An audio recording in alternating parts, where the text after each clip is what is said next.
আসসালামু আলাইকুম। আমি মুখ ভরে আমি ভাই খাবার অপচয় করা হারাম।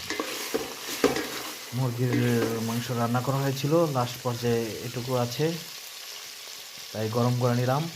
আর সাথে আছে পান্তা ভাত, যা অনেকের অপছন্দ আবার কারো পছন্দ, ঠিক আমারও পছন্দের খাবার। মাম্মা, এত সুন্দর খাবার, এত সুন্দর ফ্লেভার, কে না খায়? নষ্ট করা কি ভালো জিনিস? তাই নষ্ট করলাম না, আমিও খাচ্ছি। এটার ভিতরে ভাত ঢেলে নিব। এই যে ভাত ঢেলে নিলাম, ভাত ঢেলে এখন সব অ্যাডজাস্ট করে নেব। যা মজা তা মজা, মজা মজা মজা মজা মজা।